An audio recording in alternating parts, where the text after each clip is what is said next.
The moment she laughed and called it pathetic, something inside Carter Whitfield didn't break. It went quiet. The room was still filled with soft Christmas music and the scent of cinnamon candles when the silence hit him harder than any argument ever could. His girlfriend, Sloane Harrington, stood there holding the sweater his mother had spent weeks knitting, her fingers gripping it like it was something disposable. And then she tore it. Not violently, not in rage, but casually, like it meant nothing, like his mother meant nothing. Carter didn't react immediately. That was what scared Sloane later, though she wouldn't admit it, because Carter was the kind of man who usually explained things, who smoothed over discomfort, who made tension disappear before it had a chance to breathe. But not this time. This time he just watched, and something fundamental shifted in the space between them. They had met 2 years earlier in Greenwich, Connecticut, at a private investment firm's holiday gala. Carter had been the quiet strategist behind several successful portfolios. Sloane had been the confident, socially fluent consultant who could command a room without raising her voice. They made sense on paper. They made sense in public. But in private, they had always been negotiating something neither of them fully understood. Carter valued meaning. Sloane valued presentation. Carter believed in emotional weight. Sloane believed in aesthetic control. The sweater was never just a sweater. It was handmade, imperfect, slightly uneven in the sleeves, but warm in a way that couldn't be manufactured. His mother, Eleanor Whitfield, had arthritis in her hands, and yet she insisted on knitting something for Carter every Christmas. Not because he needed it, but because it gave her purpose, because it connected her to him in a way words couldn't. And Carter wore it every year, not out of obligation, but out of respect, out of quiet love.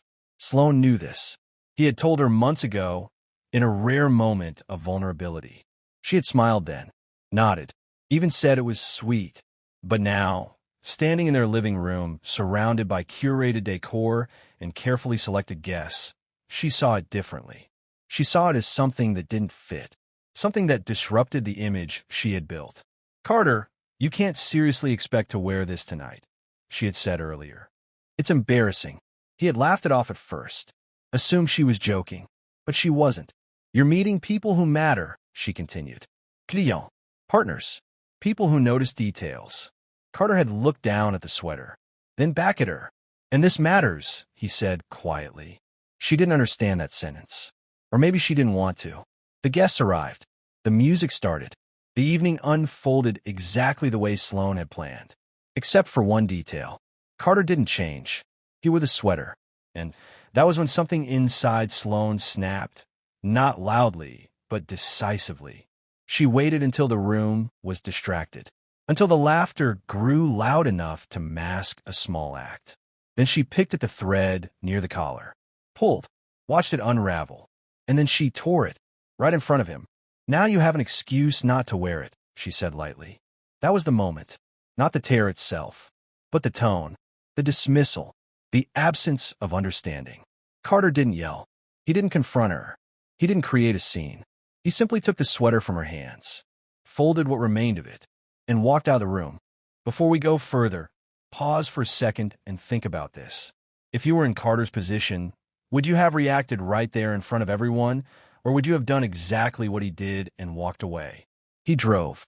No destination in mind, just distance. The cold December air filled the car as he rolled down the window. He needed to feel something real, something unfiltered, because what had just happened felt staged, like a performance he didn't agree to be part of. He ended up outside his mother's house, the same modest colonial home in Westchester County where he had grown up. The lights were still on. Eleanor was awake. She always was this time of year. He sat in the car for a moment before going inside, composing himself, or trying to. When she opened the door, she smiled immediately. "You're early," she said. Then she noticed his face and the sweater in his hands. She didn't ask what happened. She just stepped aside and let him in. That was Eleanor Whitfield's way. She understood before explanations were necessary. They sat in the living room, the same room where she had taught him how to tie a tie, where she had comforted him after his first failure, where she had quietly celebrated every small success. "I'm sorry," Carter said finally. "For what?" she asked gently. For this, he said, holding up the torn sweater. She looked at it, really looked at it, then back at him. It did its job, she said. He frowned slightly. What do you mean? It showed you something, she replied. Carter didn't respond, because he knew she was right. The next morning, Sloane woke up to an empty apartment. No note, no message, just absence. At first, she was annoyed, then confused, then uneasy, because Carter had never disappeared before. He always communicated, always explained, but now there was nothing. Hours passed, then a day, then two. Finally, she reached out. Her message was simple. Are you seriously overreacting like this? Carter read it, but didn't reply immediately.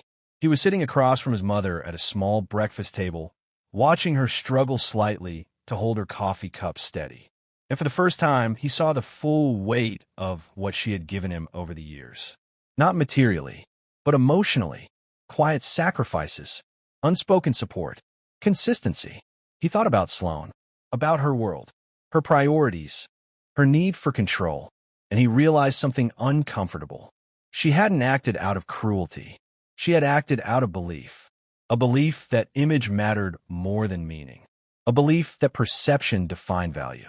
And Carter had allowed that belief to exist in his life, without challenge. Until now, he finally responded. We need to talk. They met 3 days later. Neutral ground, a quiet restaurant in downtown Greenwich.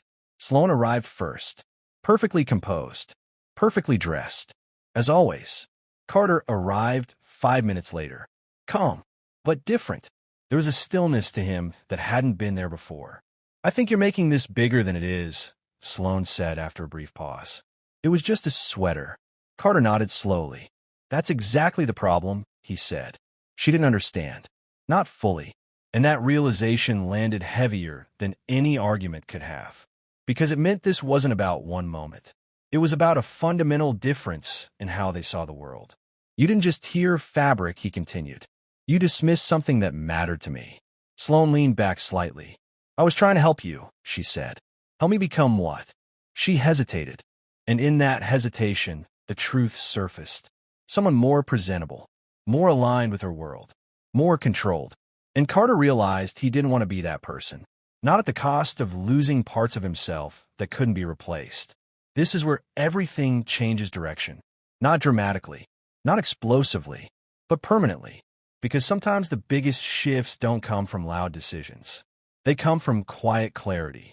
I don't think this works anymore, Carter said. No angya, no acquiescence, just certainty. Sloane blinked, caught off guard. You're ending this over something like that? He shook his head slightly. No, he said. I'm ending this because of what that revealed. There was nothing she could argue against. Because he wasn't attacking her. He wasn't blaming her. He was simply choosing himself. And that kind of decision doesn't leave room for negotiation. Before we close this story, think about this moment carefully. If you were Sloane, would you see this as a misunderstanding or as a loss you didn't fully understand until it was gone? They parted without drama, without raised voices, without closure in the traditional sense. Because not all endings come with explanations that satisfy both sides. Some just end. Carter returned to his life, his work, his routines, but something had shifted internally. He was more selective, more aware, more grounded in what actually mattered to him. And months later, when the next Christmas came around, he wore a new sweater. Handmade, imperfect, and exactly right.